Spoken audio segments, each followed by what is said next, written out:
Глаза щенка еще были закрыты, но он все чувствовал любимую маму, своих братьев, сестер. Он слышал биение их сердец, и от этого ему становилось тепло и спокойно, а благодаря заботе и любви матери он чувствовал себя счастливым.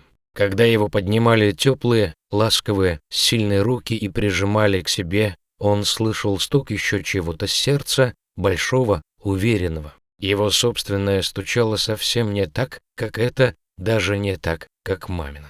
Щенок всегда слышал его громче, но иногда оно звучало с перебоями, словно замирало на несколько мгновений. А когда он волновался, оно начинало торопиться, и тогда малышу становилось неуютно.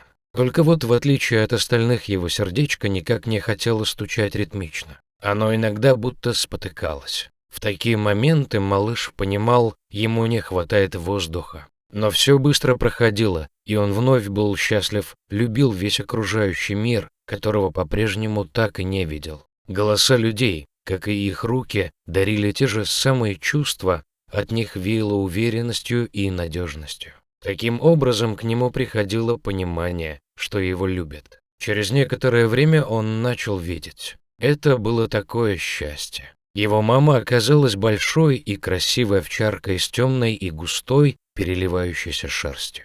А люди были просто огромными. Он не мог вдоволь насмотреться на них, потому что ему было еще сложно держать голову так высоко. Но когда его брали на руки, он встречался взглядом с любящими и ласковыми глазами, и сердечко радостно билось. Щенок слышал, что это была его хозяйка, так называли ее люди. Он чувствовал, что от нее исходят нежные лучики любви. Песик как мог говорил ей о своих чувствах. Однажды появились другие люди. От них исходило совершенно иное, что-то страшное и неприятное. Их запах нес опасность и еще что-то, в чем малыш пока еще не мог разобраться. Но его чуткое сердечко застучало быстрее, сильнее и с длинными перебоями. Голос большого человека был резким и грубым.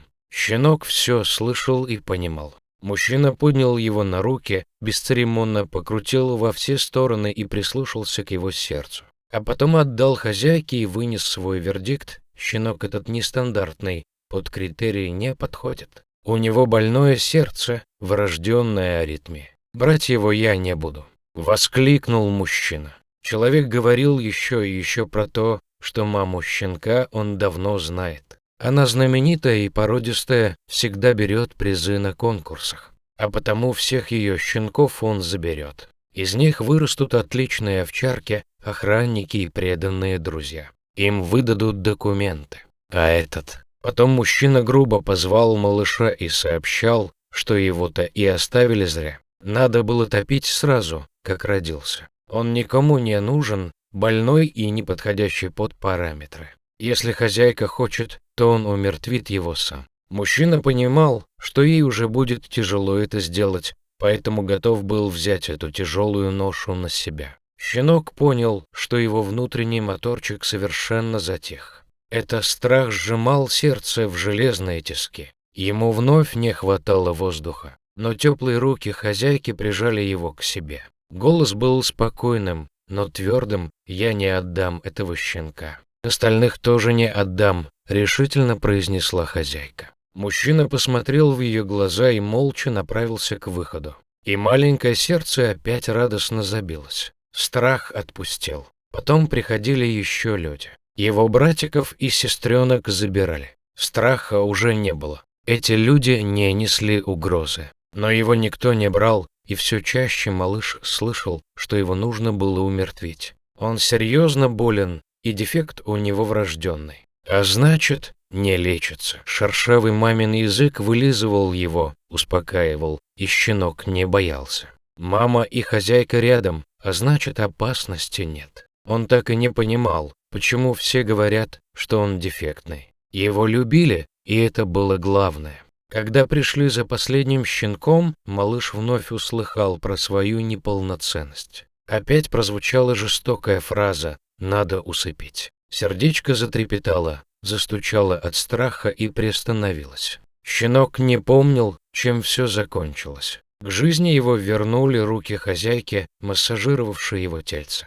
Тихий голос уговаривал его жить, потому что он особенный и прекрасный. Когда он подрастет, его отвезут к хозяйкиной маме в село. А там теплое коровье молочко, свежий воздух и тишина.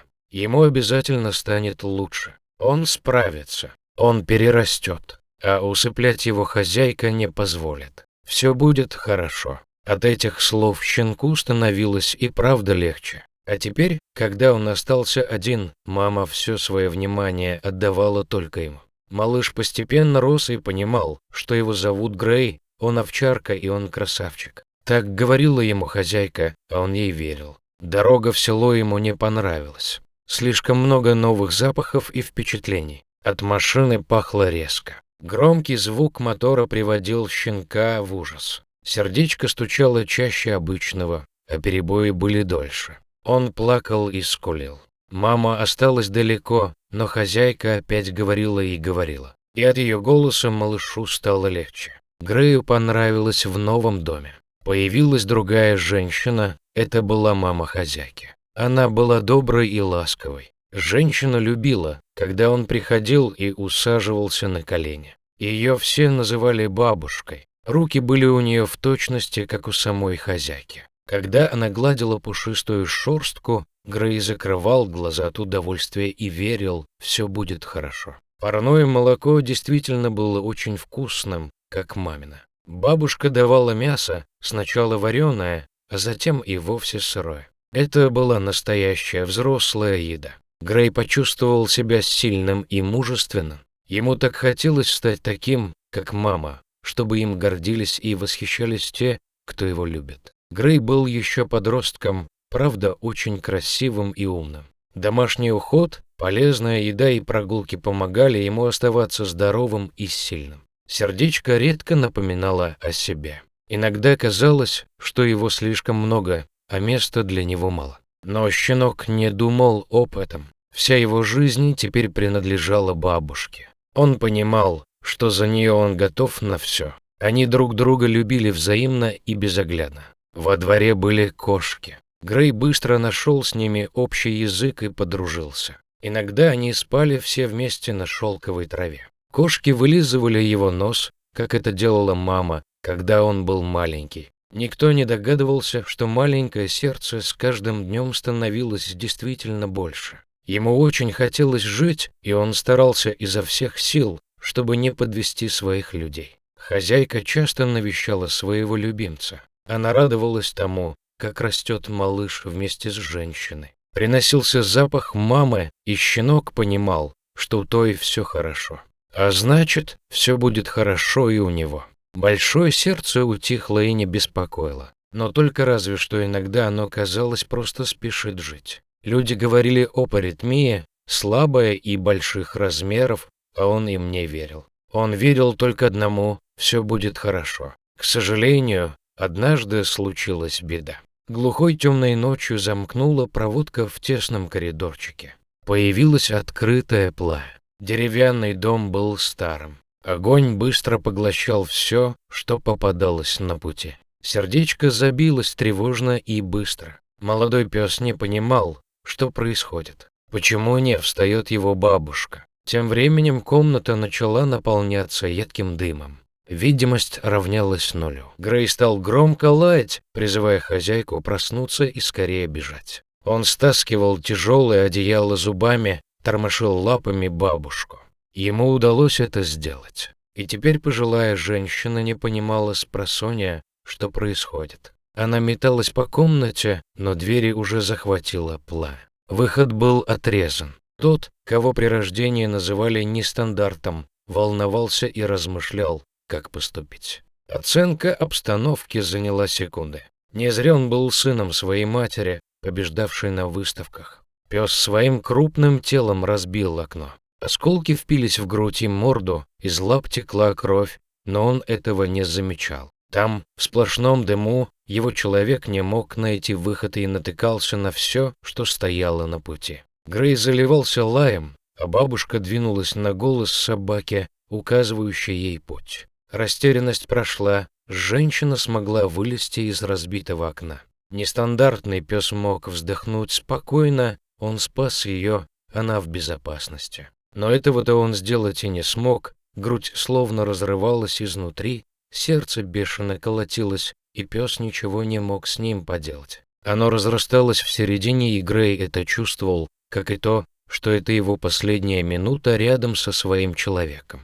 Из последних сил он встал, хромая, спотыкаясь. Он подошел к лежащей женщине. Со всех сторон уже бежали люди, тушили пожар кто чем мог, несли пледы, одеяло, чай для бабушки и воду для собаки. Смотрел на плачущую любимую женщину с затухающим взглядом. Он понимал, что внутри продолжает расти его сердце, не успевая перекачивать кровь. Он не чувствовал боль от кровоточащих ран. У него ничего не болело. Он просто сожалел, что так мало пробыл рядом. Одновременно с этим его переполняла благодарность к людям, которые выходили его, нестандартного пса, не подходившего ни под какие критерии для выставок. Они любили его просто так, не из-за медалей и грамот. Он бы очень хотел побыть с ними подольше, но понимал, что это конец. В последний раз лизнул соленую щеку, вздохнул, глядя в любимые глаза, и ушел.